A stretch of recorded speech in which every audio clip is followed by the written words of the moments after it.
Welcome, ladies and gentlemen, to Sustainable Consumption of Water and Electricity webinars.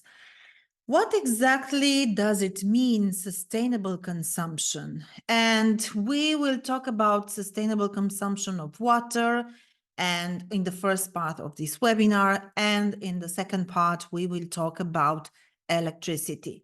What exactly does it mean, water, for us? What is its significance? And what happens to water on this planet at this point?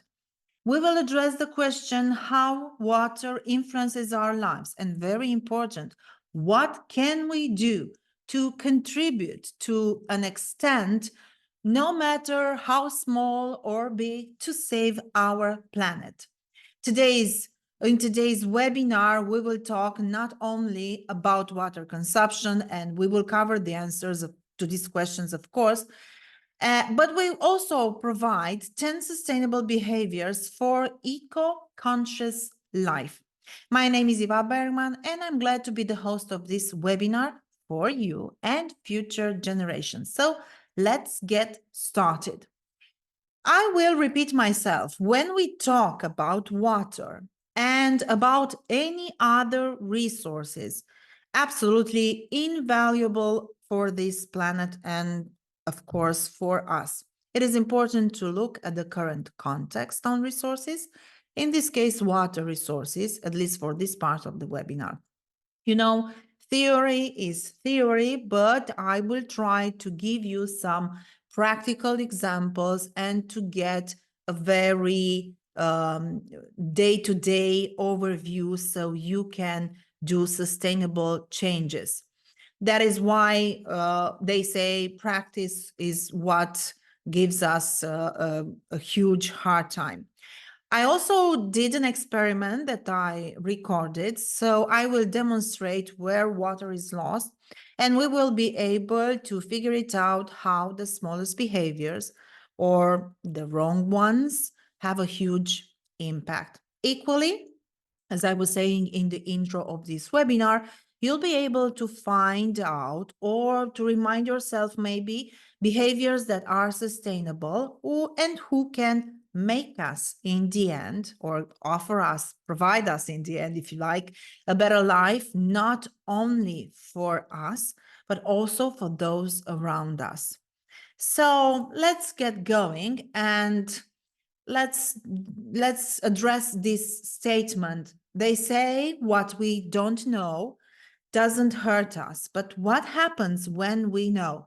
And as boring as it may sound, I think it's important to see what is our attitude towards water. So we will not just discuss our attitude towards water, but we will also isolate water from other natural resources with more or less resources that we use with more or less thoughtfulness. And it's very true that so far we saw around us that either it rains more often, or we saw that in some areas of the world are terrible droughts, and somewhere water resources look like they're disappeared overnight. Yes, or definitely, or maybe we are now more than ever aware of the absence or the presence of these resources, like water, of course. Perhaps we are not that aware as we should be, considering the fact that maybe we live in areas where water is all around us, where there are other places far away across the borders of our countries where there is not so much water anywhere. So they don't have precious water resources like we do within their reach as we have. No matter what we discuss, regardless of the resource we are addressing, it's maybe now more important than ever to understand that we can no longer just be silent witnesses or helpless witnesses to a phenomenon that happens in the context in which, as you will see in the minutes to come, we are directly involved we are directly part of generating the problem, that is, meaning lack of water resources or its reduction, but equal, we can be part of the solution with the help of a drop of education and with minimal effort. We are the solution. Therefore, I invite you in the following minutes not, not to just watch passively this webinar, but I challenge you to watch it closely, to sit down for a bit and to ponder on the figures I'm going to give you in the moments. Also to enjoy the moments of fun, because I also prepare some such moments. And very important, I don't want you to apply all the new changes, all the behaviors, but rather to choose one or two new behaviors that you can embrace in order for you to live an eco-conscious life starting today. Because from today, your change for you, our change for us, start at the level of action. So I invite you to watch this webinar all the way, enjoy every information, ponder on it, and choose what is good for you and for your comfort, not just for the present moment, but also for the future. In a research made by Polytechnical University of Timisoara, financed by Norwegian grants, some significant conclusions have been drawn. First of all, there are some threats. It is reduced to simple phrases, and it's very clear that if we have pollution, it is important to reduce spills, to reduce our waste. If we have climate change, we've been told that we need to reduce carbon emissions. If we have a population increase, and we have a population increase on a planetary level, it's important to start consuming responsible the resources that are still available to us. So I did some extraction from this research conducted by Polytechnical University of Timisoara and financed by Norwegian grants. Some conclusions that are important to our subject today, meaning sustainable consumption of water. So I extracted some of the results, and we have a few questions. These questions are in Romanian, but I will translate them for you in order for you to have a better understanding of what data looks like in the current moment. So we have a question: what do you think you can do for environmental protection? We see an overwhelmingly high percentage of responders who said either I don't answer, or a percentage who said they can't do anything. Very likely the lack of an answer, it actually means lack of a decision on a selective collection, recycling, opposite the decision and acting to take as little as possible of throwing garbage in special places, and so on. This percentage eventually brings us to a conclusion that there's a very, very high percentage of people in the present case that, which I have to tell you, that in this case, the respondents were students who still live in university campus and beyond. So we have a pretty high percentage of people who did not answer concretely opposite the action they can do to protect the environment. So we have recycling, 15.44%, just recycling in general. But we have 15.61% that are selectively recycling. So it's a very good percent. Try to pollute as little as possible and to be more responsible, 7.68%.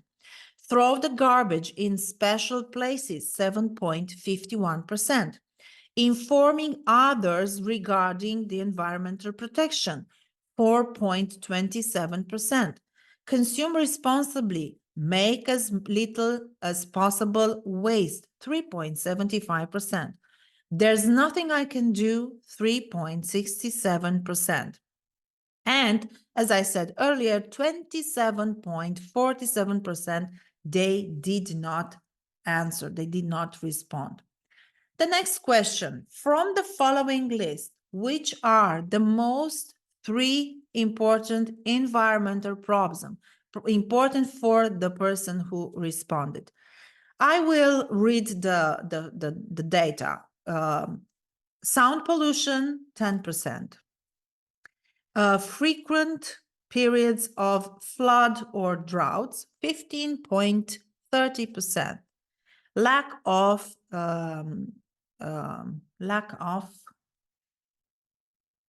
drinking water or deficit of drinking water, 18.80%.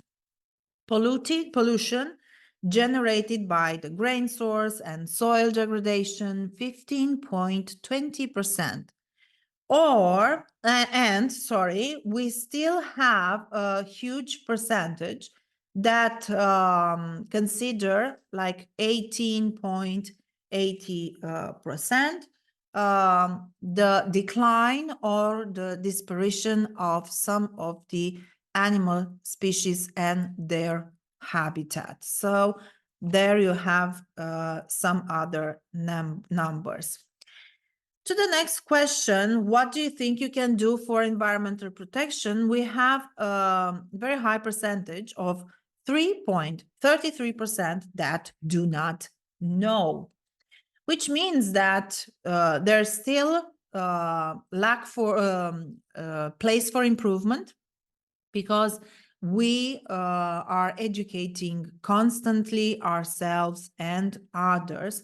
So it's important to generate new behaviors to help save the planet, and in the present situation, the water. So other people consider that if they volunteer for eco-action, it's important, like 2.47%, to respect the rules for environmental protection, 2.39%, to use the car as much as I can, and to walk or to use common transportation, 2.13%, to have a responsible behavior towards the environment, 2.05%, to participate in different action of planting trees, 1.37%, and to keep the places clean. Do not throw waste in places that are not allowed to be thrown.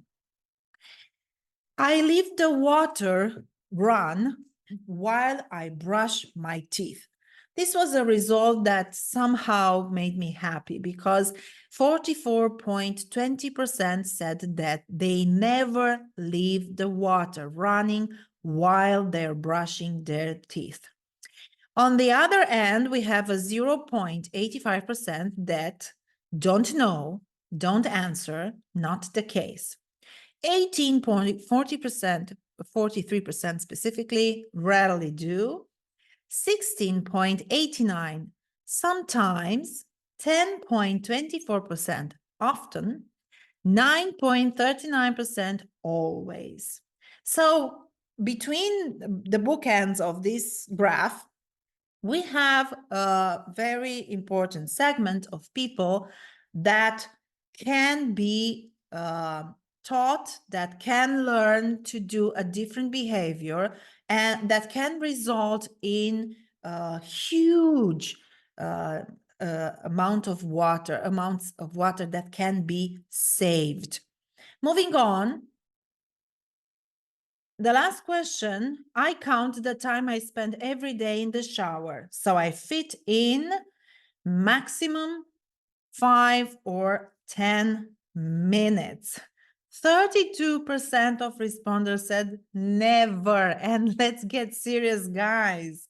When was the last time? When did you all get in the shower and you turned on your timer on your phone to realize when the 5 or 10 minutes have passed? Therefore, we already have an answer. But some people said rarely, 16.04%, 22.10% said sometimes, 13.82% said often, 12.8% 80% said always. And somehow it puzzled me because I never thought to monitor my time during my showers and to realize how much time do I spend in the showers, rather how much water do I consume. And I'm pretty sure that now you think the same because we don't do this. We don't take time to think about the normal things that we do, like brushing our teeth or how much time do we spend in the shower. But now that we saw these figures, it's important to answer to another question. How complicated or how simple can it really be to change our behaviors?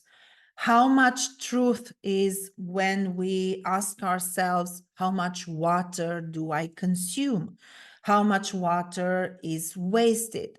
And just regarding a tiny little behavior that we do every day, at least for 2 times a day, like brushing teeth, I sat down and asked myself, well, actually, really, how much water do we consume while washing our teeth, brushing our teeth, sorry. So I did a little experiment. I wanted to see for truth, see for real, sorry. And I did a little experiment. I'm gonna let you watch it, and then we will come back with some real sustainable conclusions. Let's see the experiment. Ne aflăm într-o încăpere pe care toată lumea o are în casă, baia. Și vom face o simulare a celui mai important gest de igienă, pe care fiecare dintre noi îl face în fiecare dimineață. Practic, în fiecare dimineață ne spălăm pe dinți.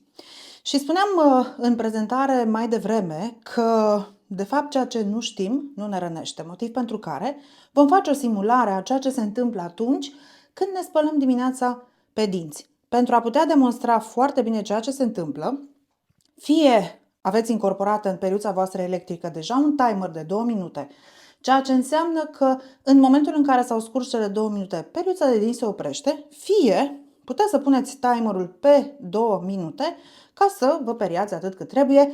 Până la urmă, chiar dacă dorim să fim prietenoși cu planeta și să economisim apă, nu vrem să renunțăm la obiceiurile sănătoase de igienă. Și mai mult decât atât, pentru că nu o să vreau să las apa să curgă și să se piardă, am pregătit un recipient, o oală pe care o voi așeza în chiuvetă, astfel încât toată apa care curge să se strângă în ea și apa o vom folosi după aceea la flori. Ne vom spăla pe dinți de adevăratele, că, sinceră să fiu, e prima dată când fac și eu acest experiment, deși de mulți ani opresc apa la chiuvetă în timp ce mă spăl pe dinți. Așadar, pornim timerul și ne spălăm pe dinți.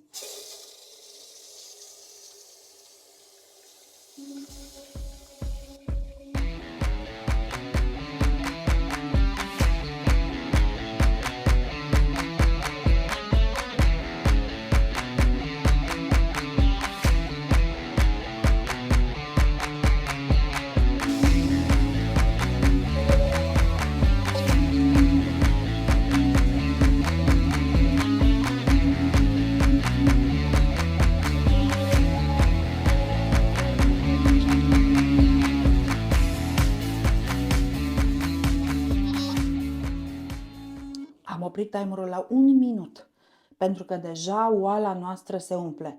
Putem, în schimb, conform regulii de adunare, să facem un calcul. Următorul pas al experimentului nostru vizează trecerea apei în niște sticle. Evident, să putem să ne dăm seama cam câtă apă am risipit doar într-un minut. Gândiți-vă că pe lângă spălatul pe dinți facem de foarte multe ori duș și lăsăm apa să curgă.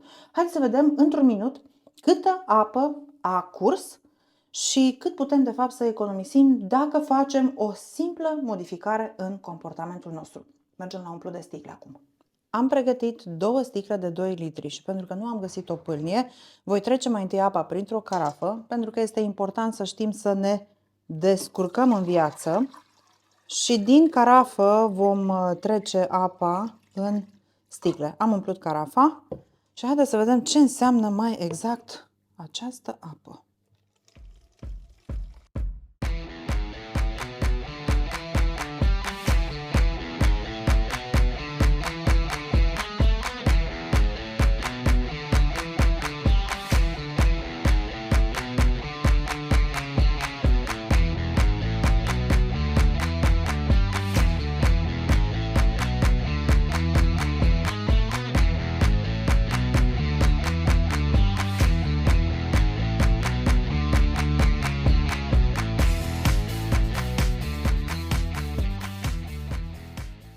Rezultatul este mai mult decât înfricoșător, dacă vreți, cel puțin pentru mine, în contextul în care, am mai dat și apă pe lângă, să știți, avem doar după 1 minut de lăsat apa să curgă la chiuvetă, o pierdere de aproape 4 litri de apă, ceea ce înseamnă că în 2 minute am avea o pierdere de 8 litri de apă.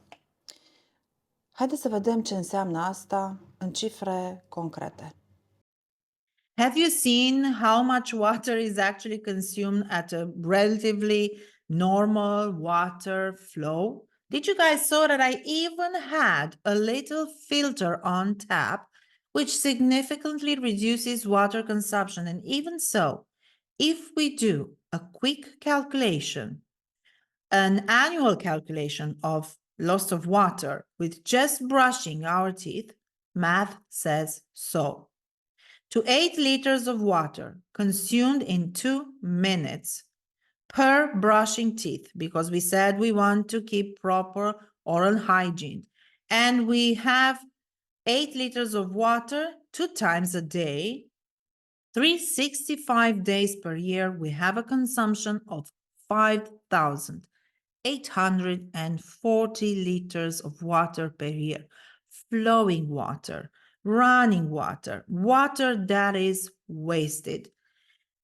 It's useless to say that we can do a wider calculation because here is the water consumption for one person.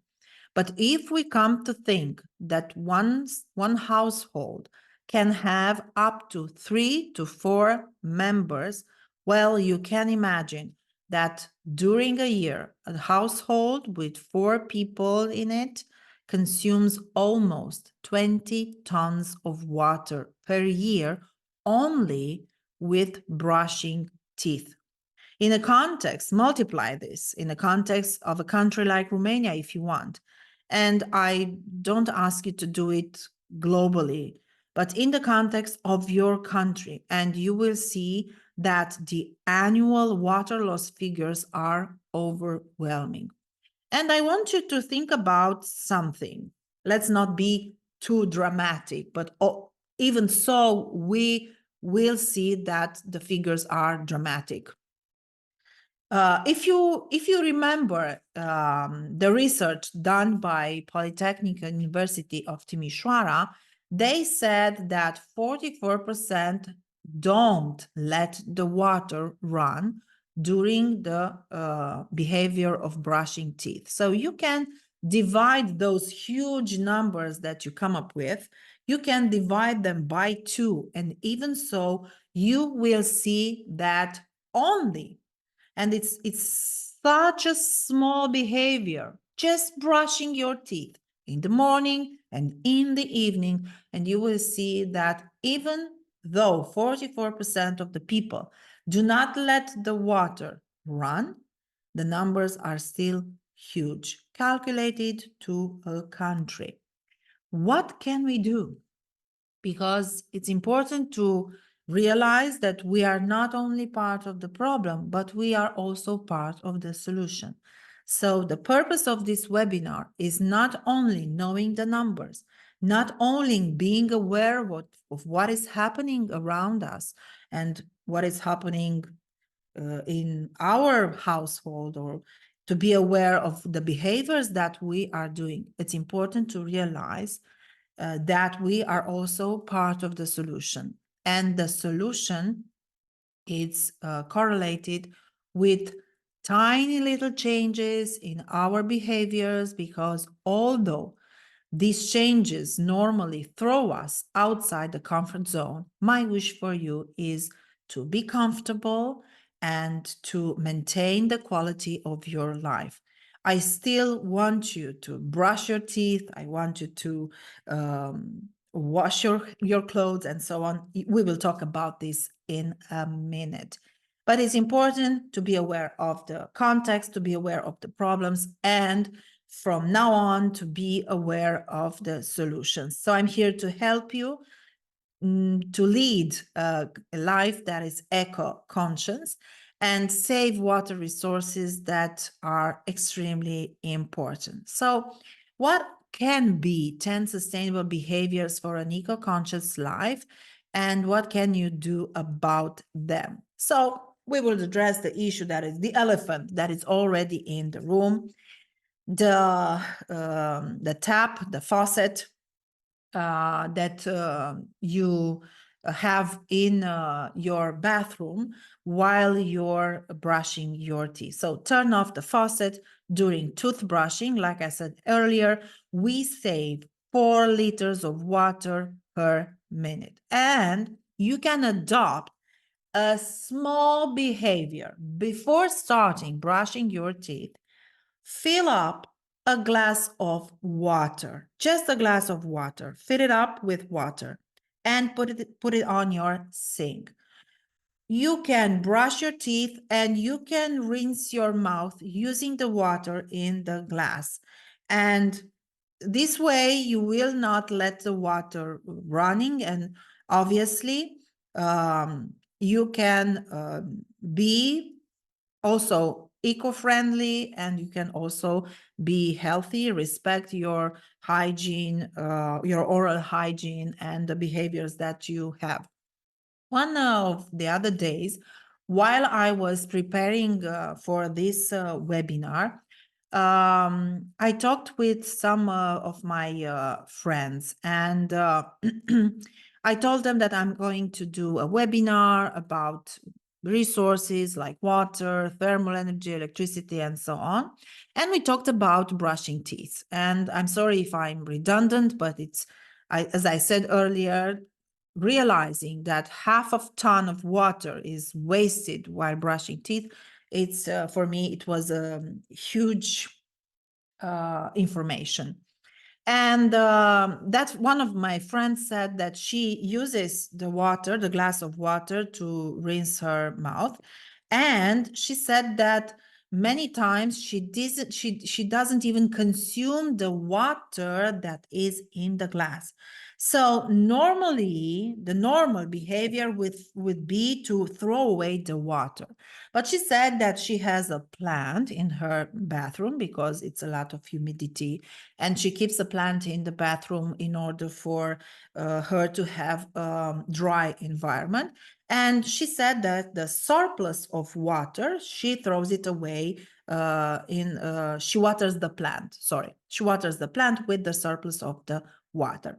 So what can you do? First, you might want to do your own experiments to see how much water do you need in order for you to rinse your mouth.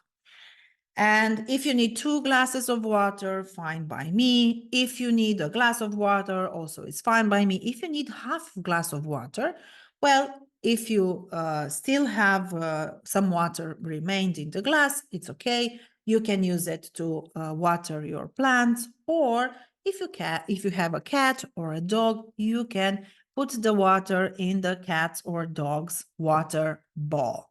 So this is one little tiny gesture, behavior that you can do in order for you to save the water that normally you waste while brushing your teeth. And I'm done with brushing teeth.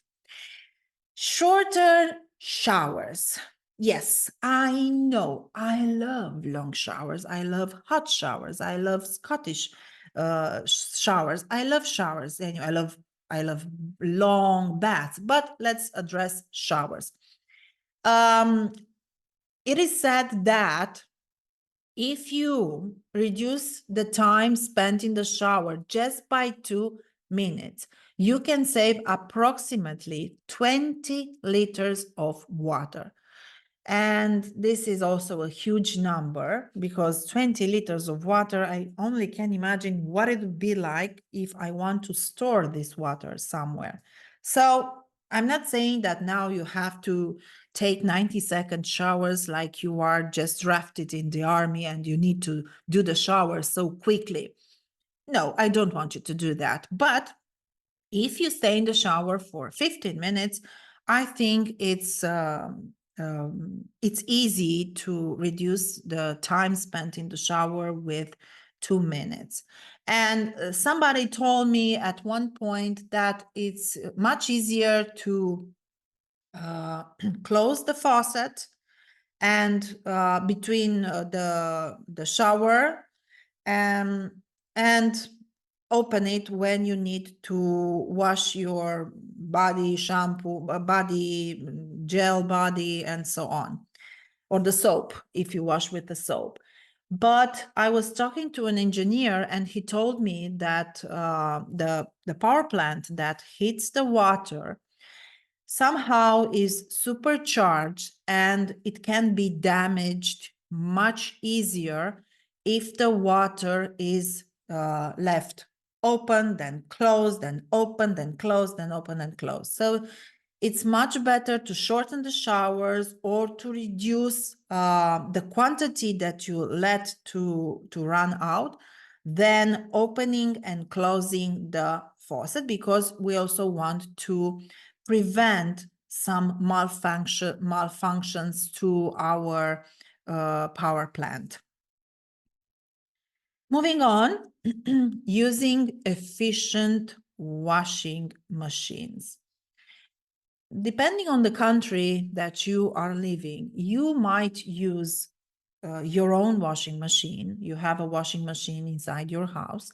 But while I was in the United States, I had a surprise finding out that many of the American people still washing their clothes at some centers for washing clothes. And for us European, it's very unusual because we don't like to put our hands inside a washing machine that was used by another person.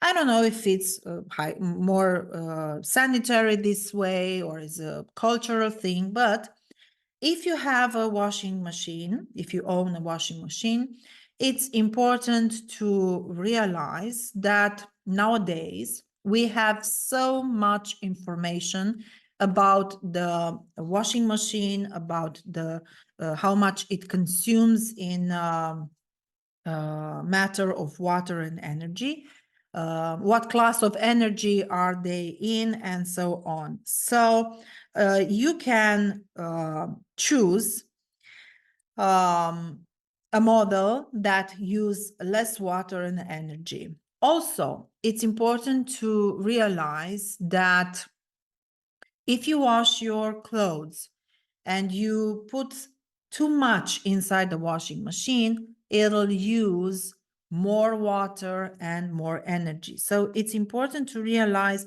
not only that you have to buy an eco-friendly washing machine, but it's important to use it correctly. Otherwise, it'll use too much water and too much energy.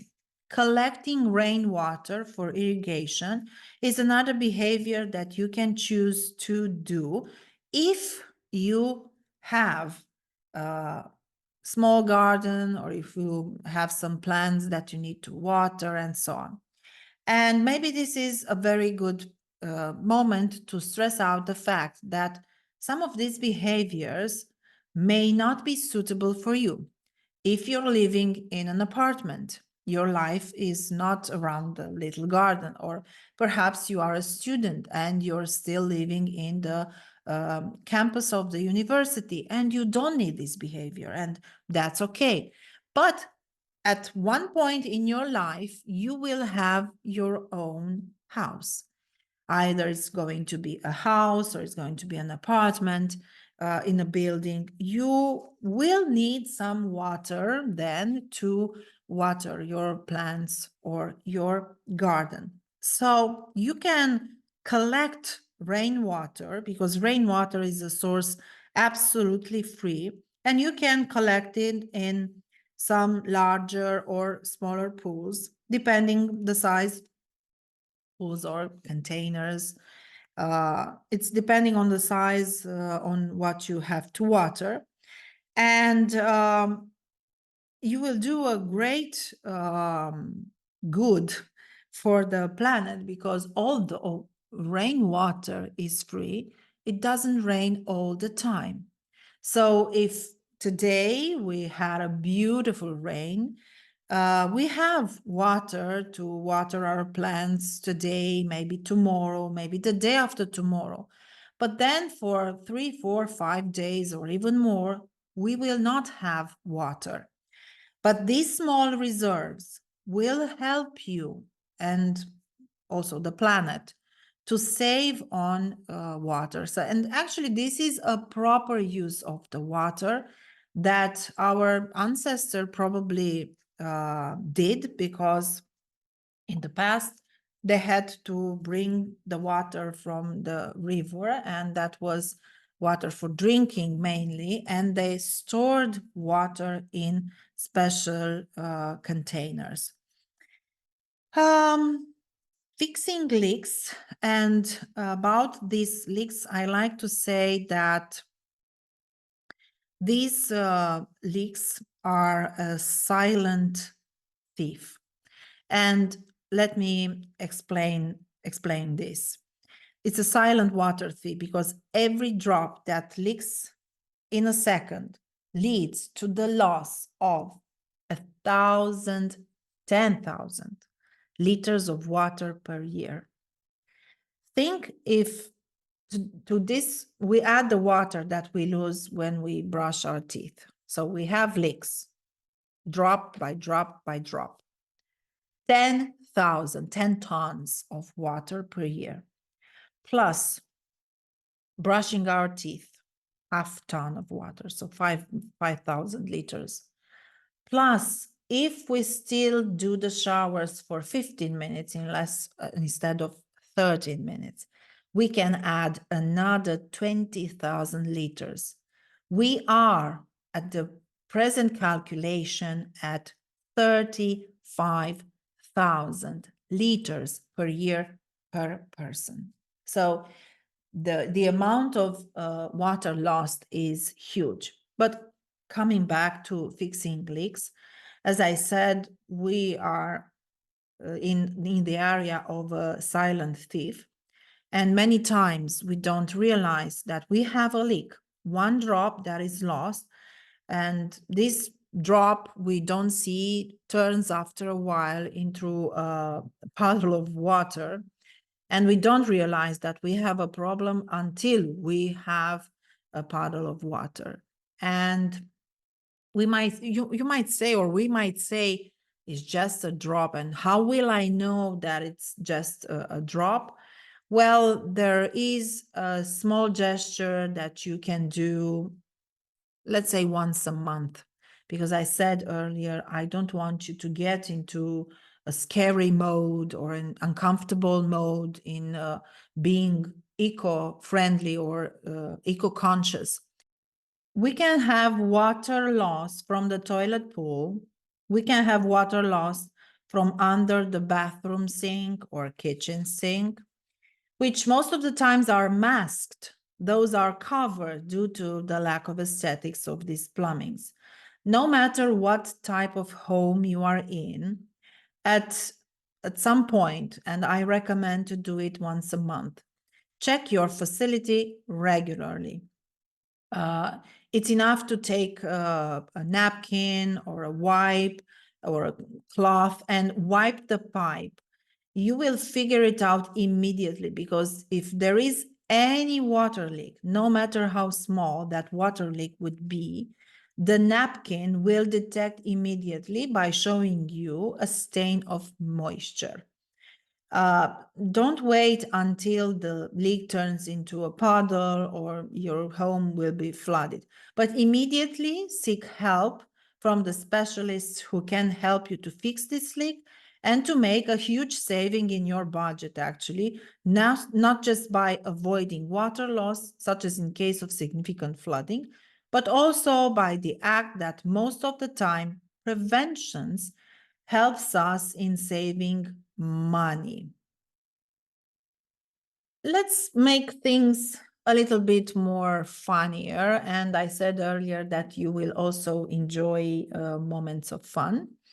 And I will share a moment of stand-up comedy, and then we will get back.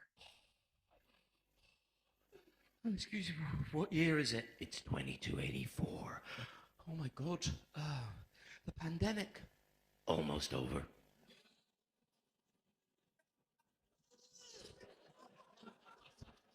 Brexit? Ongoing. HS2? Not even close. Jesus. Can I get a drink of water, please? Negative. The last drop was drunk in the year 2040. That spot was more than life. Oh my God. It was amazing. We had a lot of it. Probably didn't look after it as well as we could have. We had water fights. Used to just chuck it all over each other. We used to drink it all the time. We'd turn the tap on and we'd just wait for it to be the perfect temperature. And then we'd take a clean glass and for some reason we'd rinse it out again with... But you had no idea you were destroying the planet. No, we knew. Then what did your leaders do to stop Earth from dying? They put a 10p charge on plastic bags. Then why did you travel in aeroplanes when you knew the pollution was irreversibly heating up the planet? Oh my God, this is gonna sound bad. To go somewhere hotter.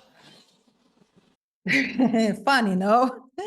Behavior number 6, washing clothes only when you have a full load into the washing machine.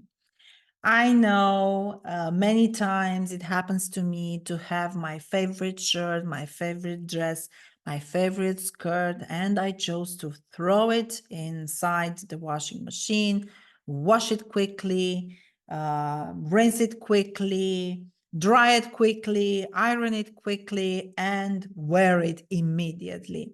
Well, it's not that eco-friendly, so I encourage you to wash your clothes only when you have an almost full load into the washing machine, because this way you will maximize water and energy efficiency. Moving on, closing the tap during manual dishwashing. It's important. You can have a double sink and you can fill your sink with the water and a little bit of detergent, and while you cleaning them, put them in the other sink and rinse them together. So do not let the tap open during the manual dishing effectively, but rather maximize the use of water when you clean them and you put them into the place designated for them to get dried. So don't let the water run continuously while cleaning the dishes. With the sponge, close the tap. It's important to close it. Although it is said that washing machine already is not a novelty and every household has it, there are still many people that keep washing their dish manually. So it's important to be aware of how much water do you consume, because it doesn't, the dishwasher with air or with nothing it was not invented yet. Installation of water flow reduction devices is another behavior that you can do. It's more like an investment that you can do, a small investment actually, because you can install flow reduction devices on taps and showers, and this is an efficient and affordable way to reduce water consumption without sacrificing comfort. And you saw in the experiment that I did that I had such a devices. Actually, I was not in my house when I did the experiment. I was at a friend's house, and I did this experiment. So it's important to have this kind of devices, and you can use the water wisely, because many times when you say you want to rinse your hair after you wash your hair, you need more water pressure, but when you just wash your hands, perhaps you need not so much water pressure. So it's important to install these flow reduction devices. They are not expensive, but this will regulate the water, the flow of water, and it will help you save considerable amounts of water. These devices, as I've said, can be installed on both taps as well as on showers, in the bathroom, in the kitchen, in the garden, and represent an efficient and accessible method to reduce water consumption. So, after all, we are in the 21st century, and each one of us got used to a certain degree of comfort, and we don't want to lose that. We want to have hot water especially, and we want also to be eco-conscious. Promoting water reuse and recycling. And I'm looking at these 2 glasses of water, and I must confess that it was the first time when I found out about this kind of resource, and it is called gray water. And I want to read the whole definition. Reusing gray water, water from showers, sinks, washing machine for irrigation or toilets, and recycling water in industries are effective approaches to reduce fresh water consumptions. Well, it's very important to realize that in order to do this, you need to do some investments, because it's not that it's not cheap to do this.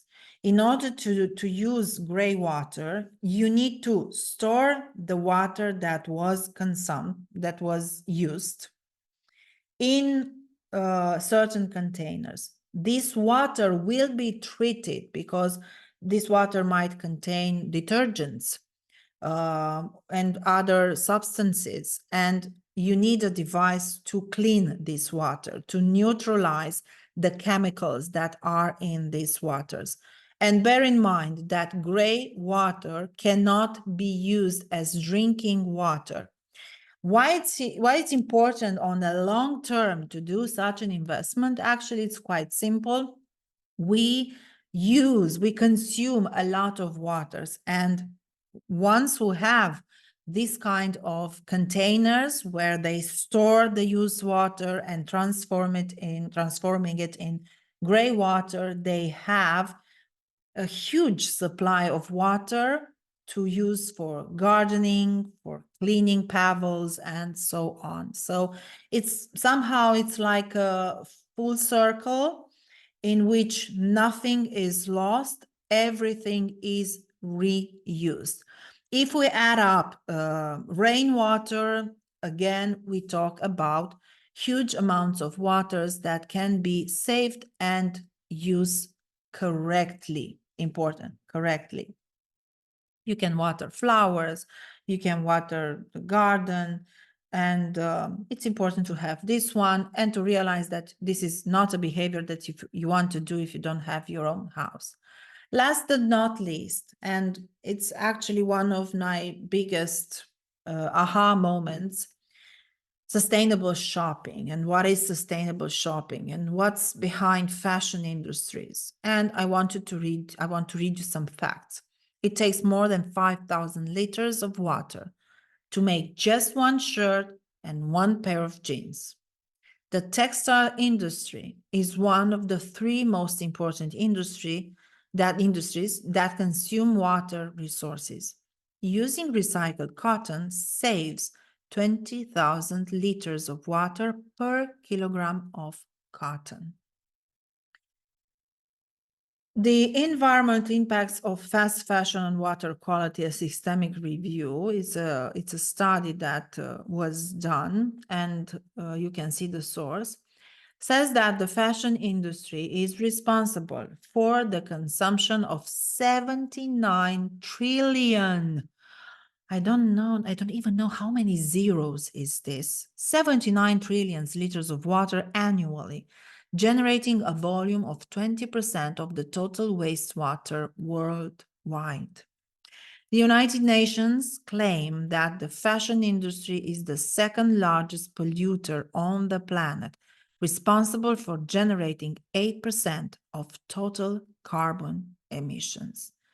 These are huge numbers with a huge impact that we need to be aware of, because we love fashion. We communicate through fashion. We feel in a certain way when we wear some clothes. So I am aware, although, that the law of the supply and demand is working. But even though these fashion industries, this fashion manufacturer are the biggest polluters, it's important to realize that we are the end users. We do the final purchase.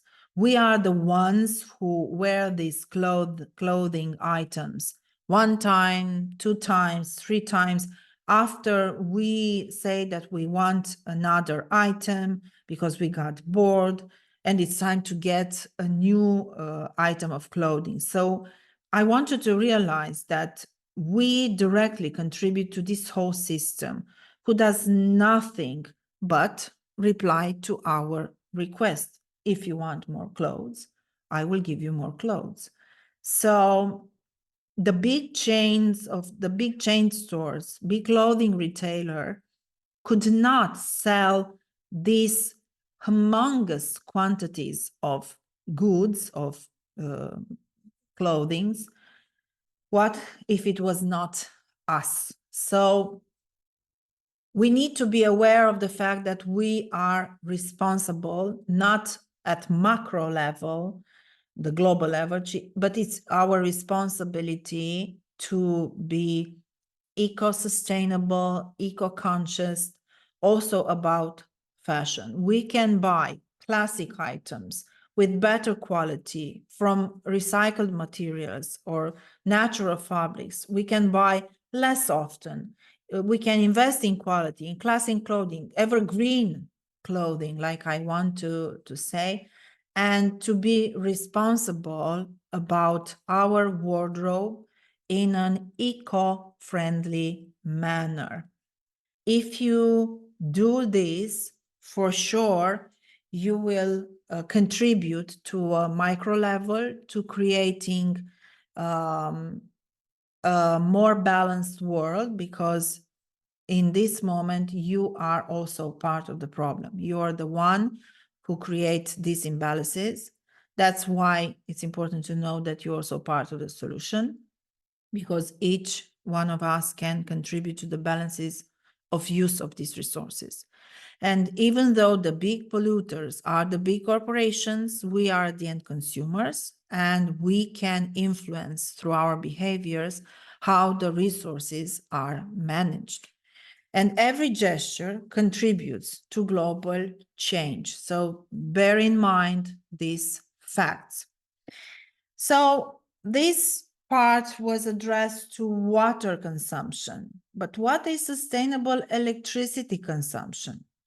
We will also analyze, like we did with water, the current context regarding electricity consumptions, and we will also talk here about 10 sustainable behaviors.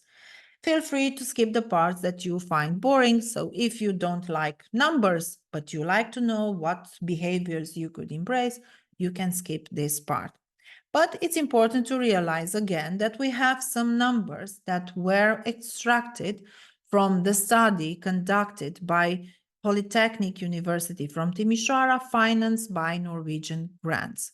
So now we talk about electricity, and we have some questions. We extracted some questions or some affirmations that led us to some answers, interesting answers.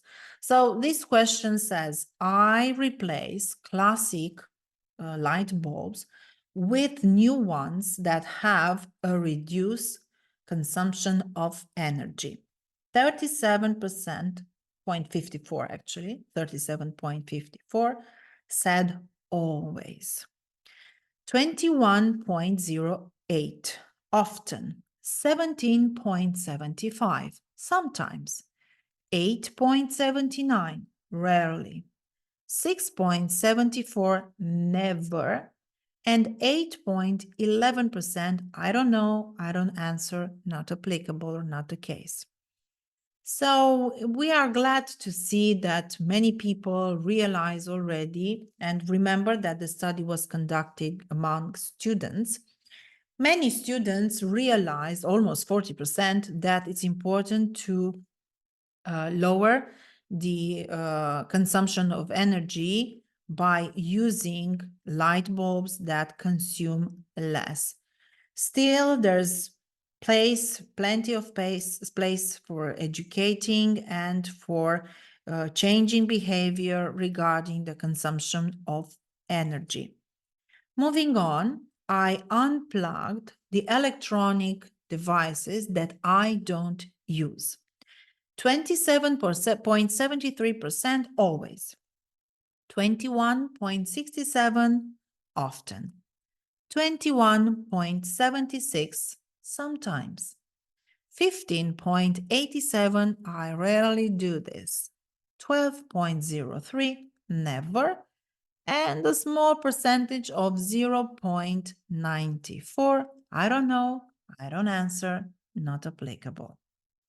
So this is also a good news because many people chose to unplug their electronic devices if they don't use them. As you will find out almost immediately, there are still situations, okay, regarding these devices, and we will offer some context for them in a few minutes.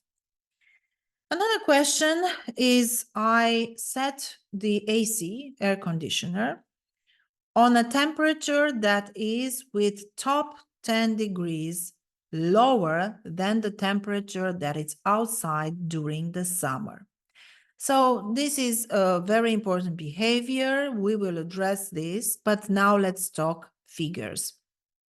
37.03, I don't know, I don't answer, not the case. 8.62 always, 9.04 often, 13.48 sometimes, 7.94 rarely, 23.89 never. So it's important to realize that even when we think about ourselves, this is not something that we do because we set the temperature to LOW. We want a temperature as low as possible because during the hot summer days, all we want is to have a little bit of cold air in the room. And as we will see in the following minutes, this is not necessarily a healthy behavior.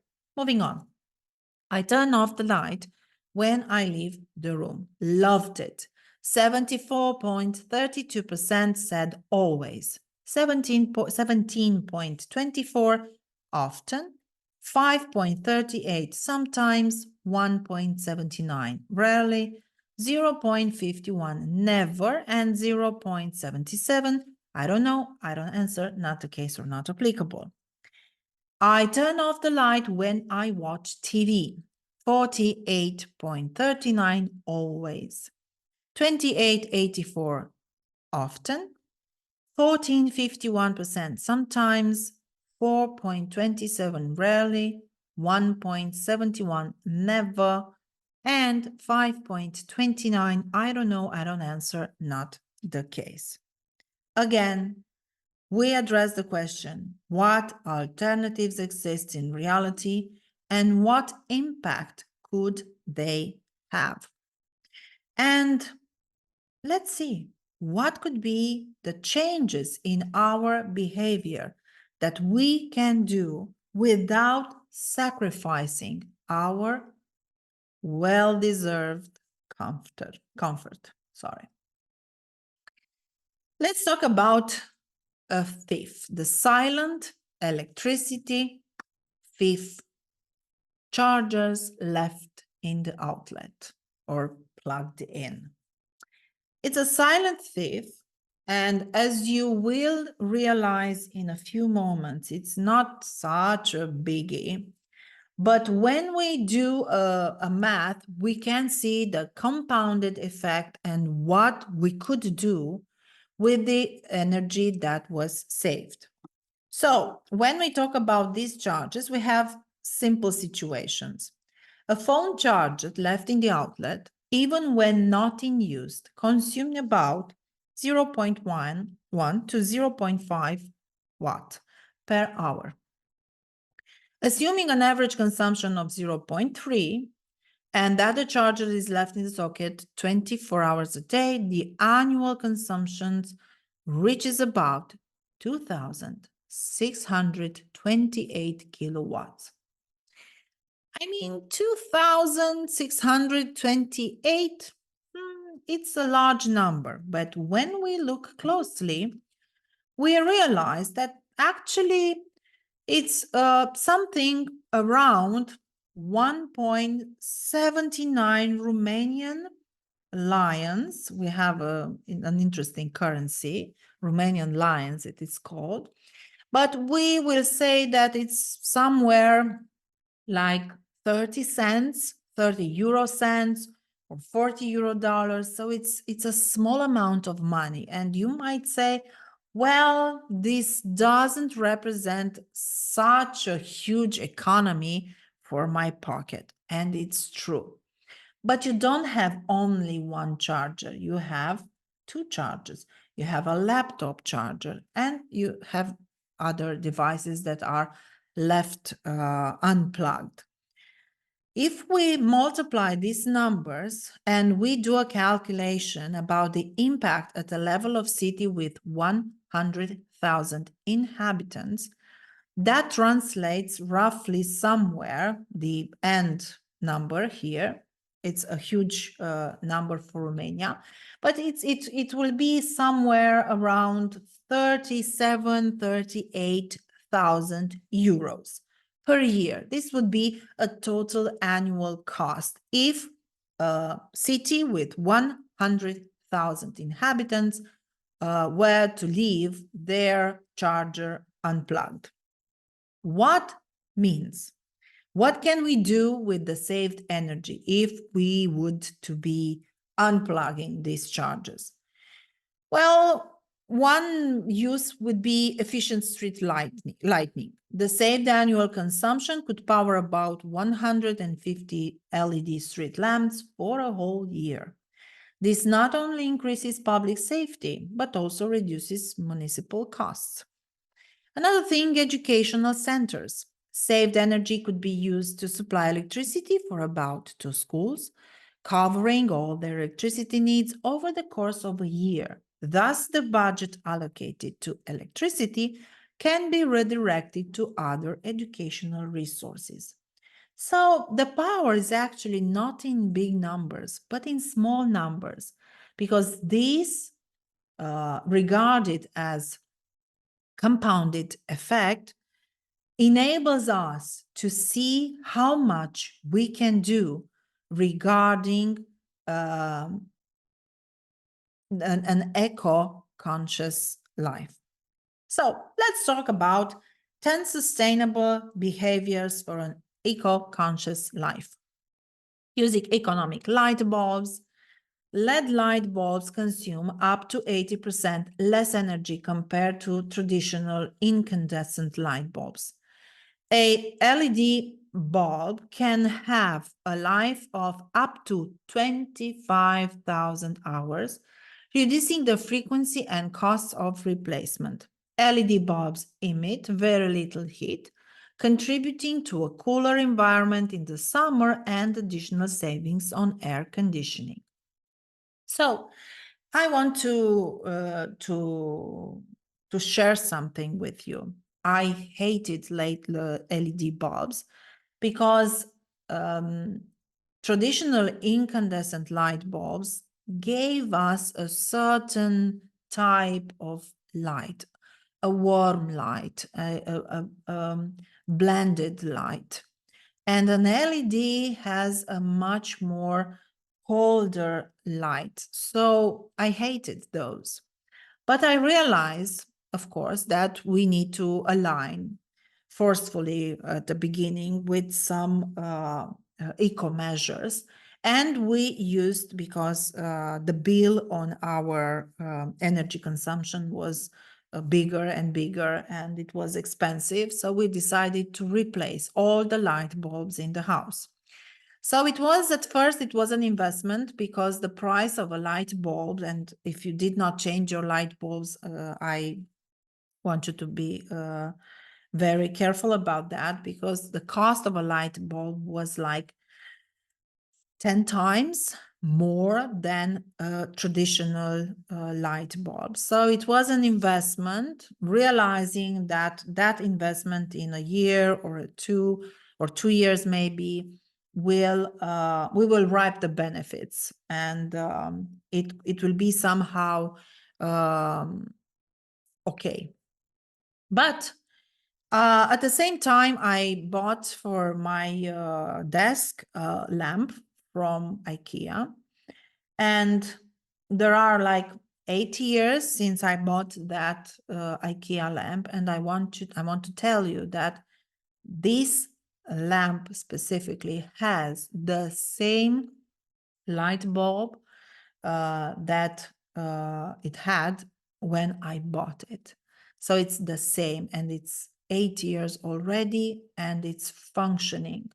So the moment I realized that, I became a fan of light bulbs, because the eye eventually got used to the new type of light, and none of the light bulbs that I have in the house is broken like for 3-4 years already. So indeed, the lifetime of an LED bulb is much, much, much longer than the lifetime of a traditional light bulb. So consider that not only as a great energy saver, but also a great investment.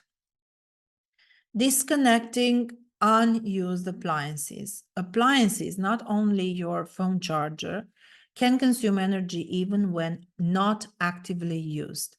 And this is known as phantom consumption. By simply disconnecting unused appliances, you can make immediate savings on your electricity bill. Disconnecting appliances can also help extend their service life by reducing overuse. And I want you to give specific examples. Well, you cannot unplug your refrigerator. It needs to operate 24/7 in order to preserve your stored food. But when you look at your TV, you will see a small LED light. Usually it's a red light or a green light or a blue light, depending on the model that you have. That little light is consuming actually electricity. Also, if you have speakers in your house because you like to hear, to listen to music, speakers left not only left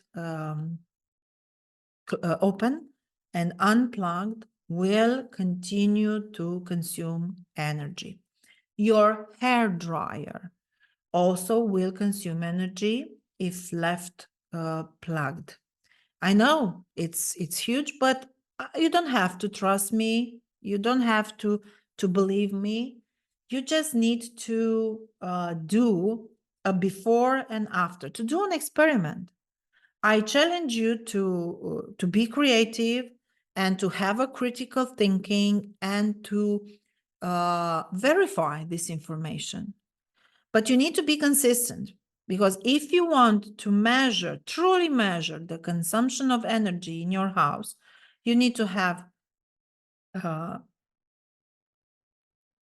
very clear situation about the consumption of energy with your devices plugged, and then to see if there are any differences when you unplugged those. I remember that my mother did at some point this experiment, and then she made a huge change in her behaviors regarding the way she left her electric devices plugged. And she said that during the winter months, she had a saving of like around $10 per month. Again, you might think that is not such a biggie, but $10 per month is $120 per year. What could you do with a little extra or of $120? Plus, if you reduce your water consumption, again, other money, and so on. Basically, I think that we could have, at least in a year, we could save money for a city break. But again, you don't have to trust me.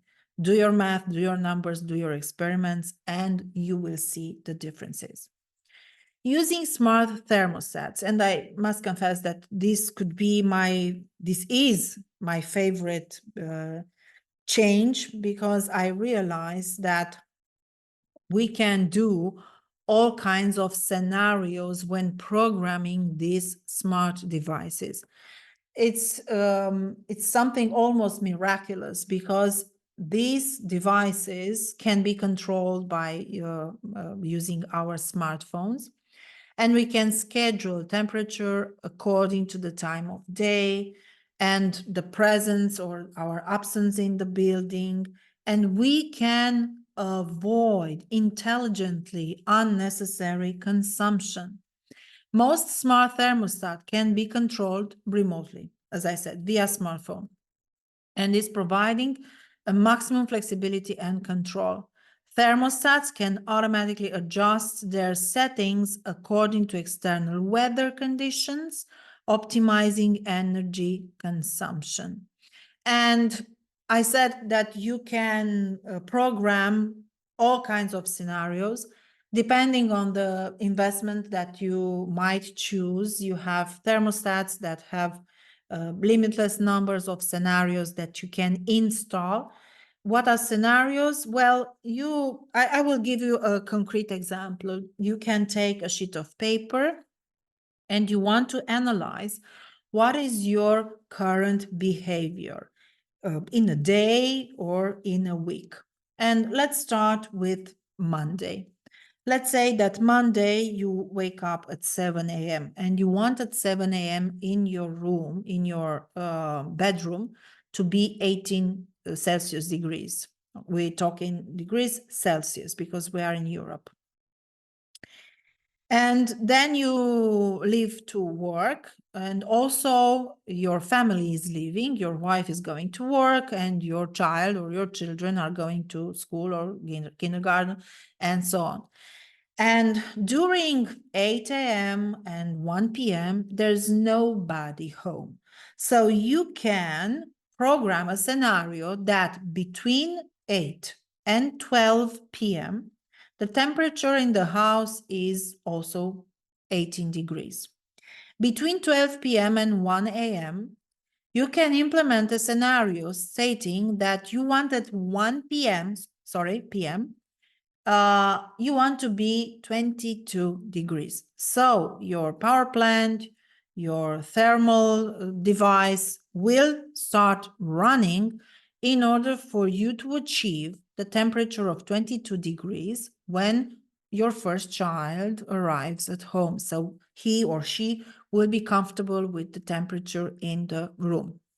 From 1 p.m.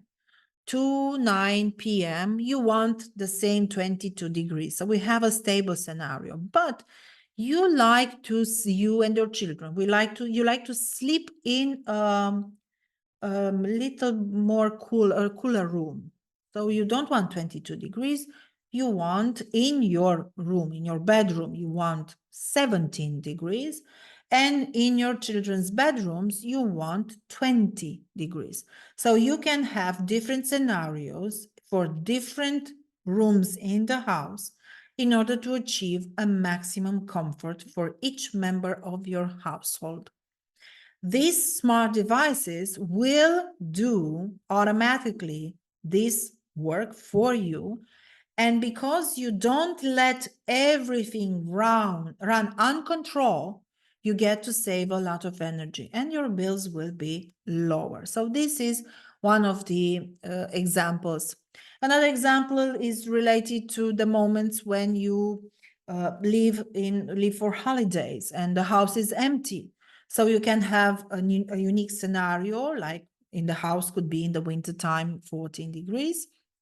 But one day prior to your arrival at home from your beautiful holiday, you can set a scenario so the thermostat will reach the temperature of 22 degrees when you arrive home. So you don't get to come home in a very, very cold place, but rather you save energy. And when you arrive home, the temperature will be as you like it eventually. So this is one of the most beautiful ways that technology is helping us in order to have beautiful comfort, both physically, mentally, and emotionally. So I love playing with gadgets. That is why maybe I'm a little bit subject about this. I don't know. Leave a comment. Sealing windows and doors. I know we live in modern times. Let's address this. Sealing windows and doors significantly reduces heat loss, decreasing heating demand. The use of special adhesive, tapes, or polyurethane foam are effective solutions for improving insulation. Eliminating air currents and accidental cold air inflows increases the overall comfort of your home. And you might say, well, doesn't everybody have this type of windows? No.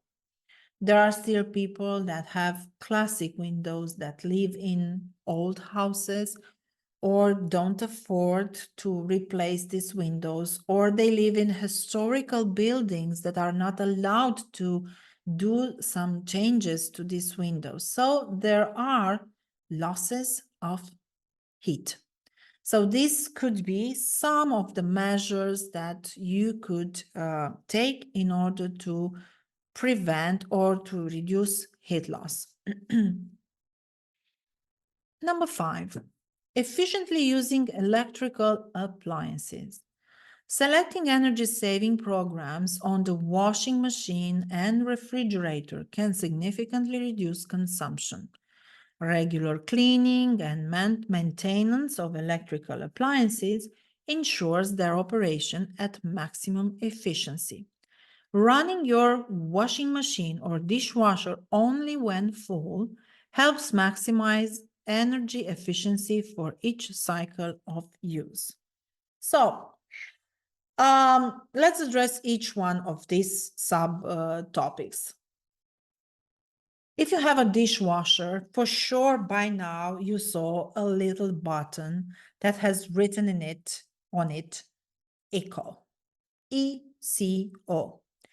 This ensures us that when we press that button, the amount of electricity and water is self-regulated, so your dishes will be properly cleaned.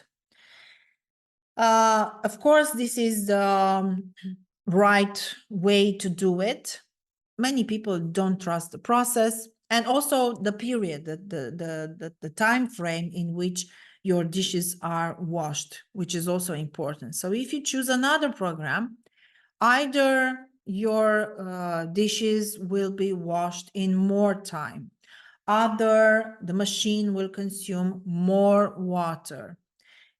Either scenario you might choose, not choosing that eco button will imply more energy or more water. When we don't clean our electrical appliances, they tend to work with difficulties. When working with difficulties, let's say that you have a coffee maker that also heats up the water in order for you to make tea. I don't know if such a device exists, but I want to give you an example, and this came in my mind. And you did not clean it. It'll have a hard time to heat up. It'll take longer to heat up. I'm not sure that the water would be okay, so it's important to clean those. Also, when you have a washing machine, you have programs that will alarm you, will tell you when to do the drum clean or the cleaning of the installation, because we have cats, we have dogs, we have hair, and all these things tend to be stored in certain parts of the washing machine that eventually will make all kinds of damages to your washing machine. But first, it'll start consuming more. And also,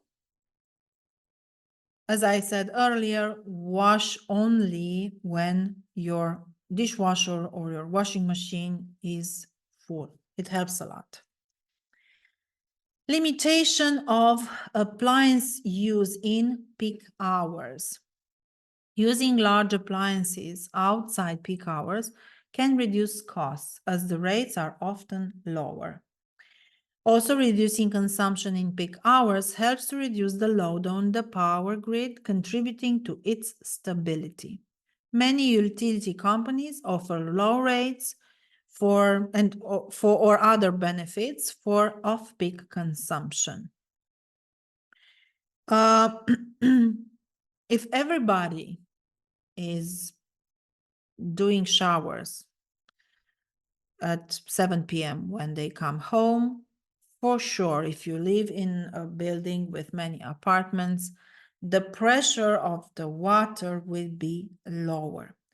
If you try to wash your clothes in that time frame, your washing machine will suffer. You will use much more resources than in the hours when it's not at peak points. So it's important to choose moments to use them so it's beneficial also for you, because nobody is saying that you need to wake up at 4 a.m. to wash your clothes or to wash your dishes, but you need to be aware of the environment and, of course, of your benefits, if there are benefits like this. Using economic programs specifically to reduce water energy consumption, already mentioned that. And the constant use of these programs can contribute to significant savings on the utility bill in the long run. And reducing resource consumption helps reduce the personal environmental footprint. Important. Natural lighting. Arranging furniture to maximize exposure to natural light can reduce the need for artificial lighting. Exposure to natural light is beneficial for mental and physical health. Minimizing the use of artificial lighting during the day can lead to substantial energy savings. And I wanted to give some examples. Let's say that you have in your room a reading corner and you have an armchair, a beautiful armchair, or you have a little table and you have your books on the table and you like to drink a tea now and then. It's important to orient the chair towards the window in order for you to have as much as natural light as possible, instead of putting that armchair with the back facing the back natural light source, and you will need probably a lamp in order for you to have a good reading experience. So this is very important. Also, it's important to realize that natural light is important for our health. Using a multi-outlet with a switch. And I must confess, I have this. It's I don't know if you see it, probably not. It's very useful because at the beginning, when I embrace an eco-conscious life and eco-friendly life, I realized that when I leave my house or when I leave my office, I need to unplug all kinds of devices. And there were like, excepting the refrigerator, as I told you, this needs to be functional 24/7, but there were other devices that needed to be unplugged. And it took me like 3 to 4 minutes to unplug each one of them until I discovered multi-outlets with one power button to be turned off on multiple devices at once. Love them. They are very useful. Now I have only 2 buttons when I leave my office, and I did click, clack, and I left the building. The switch provides a fast and efficient method to completely disconnect the electrical appliances and reduces the risk of overloading the circuit and prevents possible fires, which is very important for our safety. Smart charging of mobile devices. This was after the charger that I shown you first in the beginning of this part of the webinar, and that the charger was the silent thief. These were another thieves, because if we don't check our phones when we're charging our phones or other electrical devices that need to be charged, if we don't check them and to see how much they are charged and how longer do they need to charge, these are other silent thieves. Because after the phone is fully charged 100%, many of them keep charging, keep consuming energy, although the phone is charged. So, it's like trying to fill up a sink with water, since we talked about water at the beginning of this webinar, but we don't see when the sink is fully loaded and we don't turn off the water. So this smart charging of mobile devices are very useful because they allow us to disconnect devices when the battery is fully charged and prevents battery degradation and also unnecessarily power consumption. And maybe this doesn't apply for our phones anymore, but if you have laptops, for sure, in order for you to keep your laptop running and not having a little surprise like cutting off the power and you losing everything that you worked on that hour, we charge the laptop all the time we're working on the laptop. So if the charger does not disconnect when the battery of the laptop is full, then it will keep pushing electricity into the battery, and eventually the battery will be done. Chargers with energy efficiency certification can reduce energy consumption. Charging devices at night or off-peak hours can contribute to additional savings. So multiple benefits for these chargers. Let's talk about specific examples. We have a lighting modernization program in schools in Copenhagen, Denmark. In 2018, the city of Copenhagen started a program to modernize lighting systems in educational institutions, replacing old, inefficient light bulbs with state-of-the-art LED solutions. What measures have been taken? All incandescent and fluorescent light bulbs have been replaced by LED light bulbs that are more energy efficient and have a longer service life.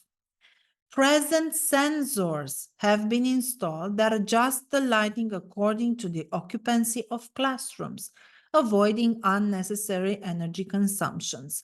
And this reminds me about something that I wanted to tell you regarding the light, that small light we use during the night in order not to crush ourselves on the furniture when we go to the bathroom or when we go to the kitchen to drink a glass of water. So that little light can be with sensors. So it is not necessary to stay open all night and consume energy all night, but to be sensor to detect motion, sensor motion detection have. The results in Denmark, circling back.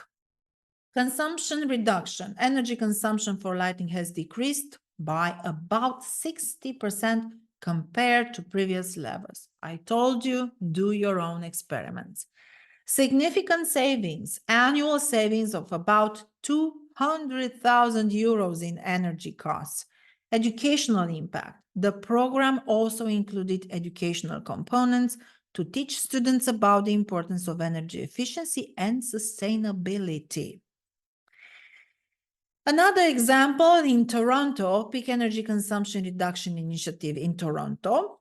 Toronto Hydro, the Toronto Power Company, implemented the program in 2015 to encourage consumers to reduce their energy consumption during peak hours. And you might think that this doesn't apply to us. But I want you to remember, if you're from Romania or if you're from an Eastern country, the power grid was not adapted to a huge consumption of energy during summer times when everybody is plugging their air conditioning, their ACs. So because of that, the power grid is always broken, at least it is in Bucharest, in larger cities, and it's an issue. So they managed somehow to implement this. They took some measures, differentiated prices. They introduced a charging system based on the time of consumption with lower prices outside peak hours. Active communication, awareness campaigns, and incentives for at-home and business consumers to schedule their intense energy activities outside peak hours. What were the results? First of all, there was a wide participation. Over 70% of the city residents adopted the recommendation programming the use of large appliances outside peak hours. Network charging reduction, a 10% reduction in grid charging was observed at peak times.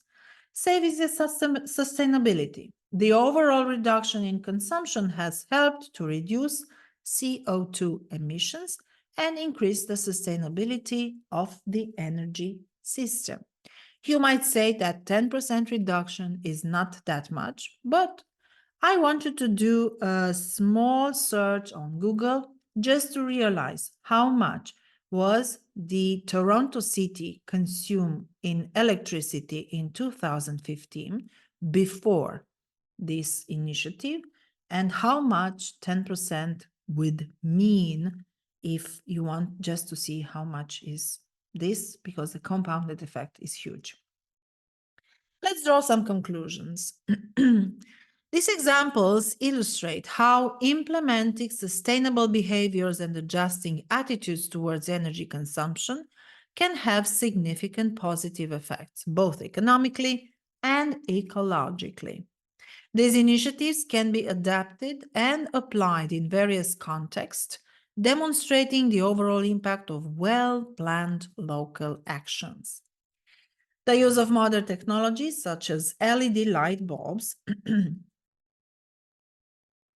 and smart thermostats significantly reduces electricity consumption, increases operational efficiency, and reduces long-term costs. Education and awareness are essential to encourage the adoption of sustainable behaviors. Properly informing the public about the benefits and methods of saving energy can transfer individual and collective habits.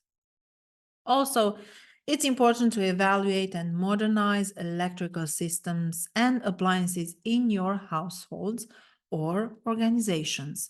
Replace obsolete technologies with energy efficient solutions such as LED light bulbs and high energy class appliances.